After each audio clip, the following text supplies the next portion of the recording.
ہم سب مسلمان جو ہیں وہ اس طرح کی غلطیاں کر جاتے ہیں انجانے میں. ہمیں عادت ہوتی ہے قسم کرنے کی، قسم سے ٹھیک ہے، اور کچھ لوگ اللہ کا نام لے کر اللہ کی قسم کھاتے ہیں. تو یہ عادتیں جو اس طرح کی ہماری بگڑ چکی ہوتی ہیں، ہمیں کوشش کرنی چاہیے کہ ہم جب ہمارے تک معلومات پہنچ جائیں تو ہمیں اپنی ان عادتوں کو چھوڑ دینا چاہیے. ٹھیک ہے.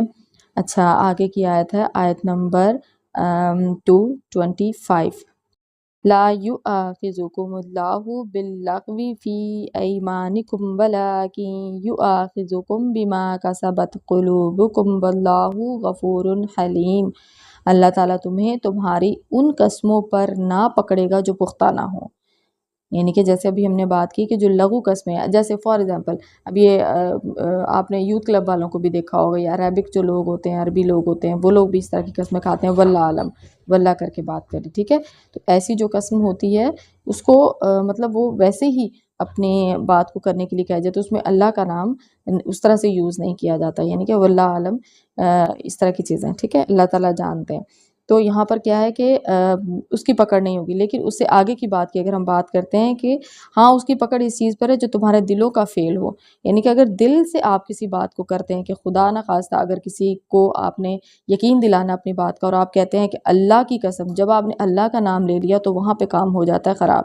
ٹھیک ہے. وہاں پر آپ نے اس چیز کو کفارہ ادا کرنا ہوتا ہے اس کا، جو کہ کفارہ آپ کو سورہ مائدہ کی آیت نمبر 89 میں اللہ تعالیٰ نے بتا دیا. ہر چیز کا اللہ تعالیٰ نے گائیڈ کر دیا ہے کہ اگر آپ سے یہ کام خراب ہو جاتا ہے تو آپ نے اس کو ٹھیک کس طرح سے کرنا ہے. دیکھیں یہاں پر ذکر کیا گیا ہے کہ اللہ تعالیٰ بخشنے والا اور بردبار ہے. یعنی کہ اللہ تعالیٰ نرم مزاج ہے. آپ معافی مانگتے ہیں تو اللہ تعالیٰ آپ کو حلیم ہے، وہ آپ کو معاف کر دے گا. ٹھیک ہے. اتنا نرم مزاج ہے کہ اللہ تعالیٰ نے کفارہ رکھ کے آپ کو اس چیز کا احساس بھی دلا دیا کہ یہ قسم کھانا کتنا سیریس میٹر ہے. اس کو اتنا ایزی نہ لیا جائے.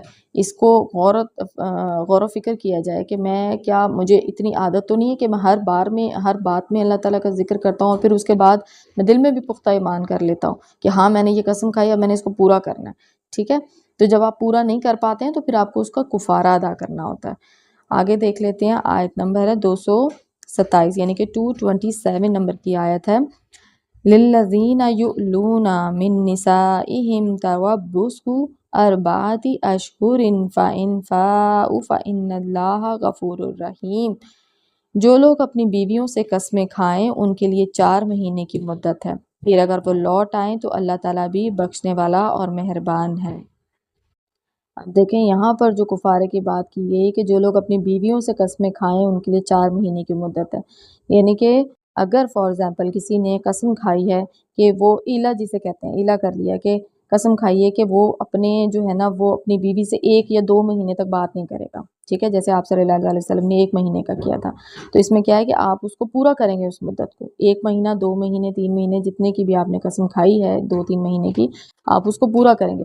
اور اگر آپ اس مدت کو پورا نہیں کر سکتے تو پھر بیچ میں آپ اگر دوبارہ سے صلح صفائی کرنا چاہتے ہیں تو آپ نے کیا کرنا ہے، آپ نے اس کا قسم کا کفارہ ادا کرنا ہے. ٹھیک ہے. اور اس کے لیے آپ نے یہاں پر کیا بتایا گیا ہے کہ قسمیں کھا اور ان کے لیے 4 مہینے کی مدت ہے. یعنی کہ اگر 4 مہینے ہو جاتے ہیں نا تو 4 مہینے کی مدت کے بارے میں کہا گیا ہے کہ اس کے بعد جو ہے وہ آپ کو لازمی جو ہے وہ کانٹیکٹ کرنا ہے. لازمی آپ نے اپنے جو اسپاؤز ہے، آپ کا پارٹنر ہے، آپ نے اسے کانٹیکٹ میں کرنا ہے اور اللہ تعالیٰ کے بتائے ہوئے جو ایک راستہ اس پہ چلنا ہے کہ اللہ تعالیٰ نے کہا ہے کہ 4 مہینے کے بعد جو ہے وہ آپ جو ہے وہ اس کو کنٹینیو نہیں کر سکتے. ٹھیک ہے. آپ کو 4 مہینے تک جو ہے وہ اجازت ہے لا تعلقی کی، لیکن اس کے بعد آپ نے اپنے اس اسپاؤس سے کانٹیکٹ میں کرنا ہوتا ہے. آپ اس سے یا تو 2 کام کریں گے، یا تو آپ طلاق لیں گے یا پھر آپ رجوع کریں گے، آپ ان سے کانٹیکٹ کریں گے. ٹھیک ہے. اور یہاں پر اگلی آیت میں کہا گیا ہے کہ وَإِنْ عَزَمُوا الطَّلَاقَ فَإِنَّ اللَّهَ سَمِيعٌ عَلِيمٌ. اور اگر طلاق کا ہی قصد کر لیں تو اللہ تعالیٰ سننے والا اور جاننے والا. کہ یعنی کہ اگر کوئی یہ کر لیتا ہے کہ 4 منتھس کے بعد اگر کوئی اس چیز کا پختہ کر لیتا ہے 4 منتھس کے بعد کہ ہاں میں نے اس کو ڈیورس ہی کرنا ہے، تو پھر اللہ تعالیٰ سننے والا اور جاننے والا ہے. ٹھیک ہے. آگے کی آیت کو دیکھ لیتے ہیں. آیت نمبر 229 227 ہماری ہو گئی ہے اور آگے کی آیت ہے 228. والمطلقات يتربصن بأنفسهن ثلاثة قروء ولا يحل لهن أن يكتمن ما خلق الله في أرحامهن إن كن يؤمن بالله واليوم الآخر وبؤولتهن أحق بودهن في ذلك إن أرادوا إصلاحا ولا هن مثل الذي علیہن بالمعروف وللرجال علیہن درجۃ واللہ عزیز حکیم۔ آیت تھوڑی سی لمبی ہے، اس کا ترجمہ دیکھ لیتے ہیں کہ طلاق والی عورتیں اپنے آپ کو 3 حیض تک روکے رکھیں، یعنی کہ یہاں پر بات کی گئی کہ اگر کسی کو ڈیورس ہو جاتا ہے تو وہ 3 حیض یعنی کہ 3 ٹائمز اس کو پیریڈ آ جائیں، یعنی کہ 3 منتھس بنتے ہیں، تو 3 منتھس تک وہ جو ہے اس میں 3 مہینے تک وہ عدت کو کمپلیٹ کرے، ٹھیک ہے، اور پھر اس کے بعد وہ کیا کریں گی، نیکسٹ اگر وہ کسی سے شادی کرنا چاہتی ہیں تو وہ 3 منتھس کے بعد شادی کر سکتے ہیں، مطلب 3 حیض کے بعد شادی کر سکتے ہیں، ٹھیک ہے، یہ عدت بتایا گیا ہے ڈیورس کے بعد۔ آگے دیکھ لیتے ہیں، اور انہیں حلال نہیں کہ اللہ نے ان کے لیے رحم میں جو پیدا کیا ہو اسے چھپائیں۔ فار ایگزامپل اگر کسی کو ڈیورس ہو جاتی ہے اور ان کا پریگننسی ہے تو ان کو چاہیے کہ وہ ان کو اطلاع کریں اپنے ہسبینڈ کو کہ وہ پریگننٹ ہے، کیونکہ اس طرح سے کیا ہوگا کہ اگر ڈیورس ہو جاتی ہے تو وہ اگر کہیں اور جگہ شادی کر لیتی ہے اسی پریگننسی کے دوران میں، تو اس بچے کا باپ کون ہے یہ جو ہے ایک گڑبڑ والی سین ہو جائے گی، اور اس چیز سے منع فرمایا گیا ہے کہ کیسے کنفرم ہوگا کہ وہ بچہ کس سے ہے۔ اور پھر آپ کو پتہ ہے کہ اس طرح کے چیزیں جب کھلتی ہیں تو شادیاں بہت خراب ہوتی ہیں، تو اللہ تبارک تعالیٰ نے آسانیاں عطا فرمائی ہیں کہ اگر کوئی ڈیورس کرتا ہے تو بیوی اگر حاملہ ہے تو اس میں کیا ہے کہ اس کو چھپایا نہ جائے، اس کو بتا دینا چاہیے کہ ہاں وہ پریگننٹ ہے، تو پھر کیا ہوگا کہ وہ دوسری جگہ اس دوران میں شادی نہیں کریں گے، اس کو چھپانے سے منع کیا گیا حمل کو۔ اب آگے دیکھ لیتے ہیں کہ اگر انہیں اللہ تعالیٰ پر اور قیامت کے دن پر ایمان ہو، ان کے خاوند اس مدت میں انہیں لوٹا لینے کے پورے حقدار ہیں، اور اگر ان کا ارادہ اصلاح کا ہو۔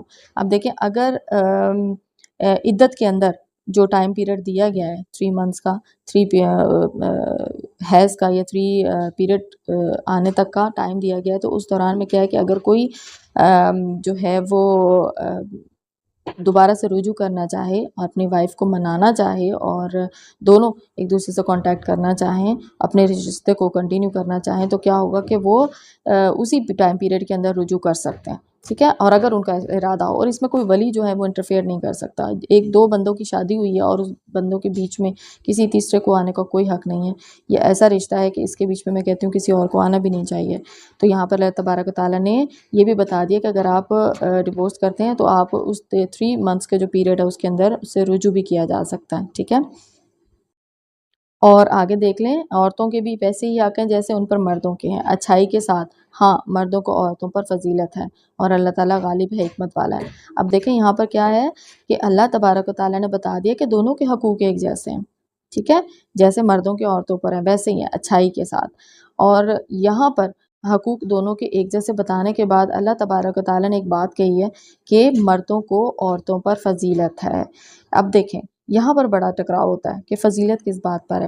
فضیلت آپ کو معلوم ہے کہ مرد کو اللہ تعالیٰ نے فزیکلی اسٹرانگ بنایا ہے عورتوں کے مقابلے میں، مرد جو ہے وہ جہاد کر سکتا ہے، مرد کی جو آپ کہہ سکتے ہیں جو پراپرٹی ہے وہ 2 گنا اس کو زیادہ دی جاتی ہے وراثت میں، ٹھیک ہے۔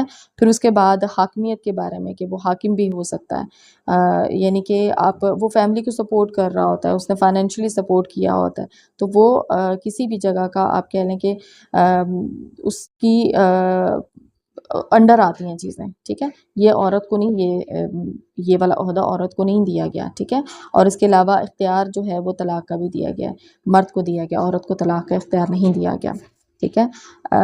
باقی یہ ہے کہ اس کے بارے میں خلا کے بارے میں بھی کافی باتیں کی جاتی ہیں، تو وہ اگر کسی کو کنفرم مزید کرنا ہو تو آپ علماء کرام کو سن سکتے ہیں کہ ان کی کیا رائے ہے اس بارے میں۔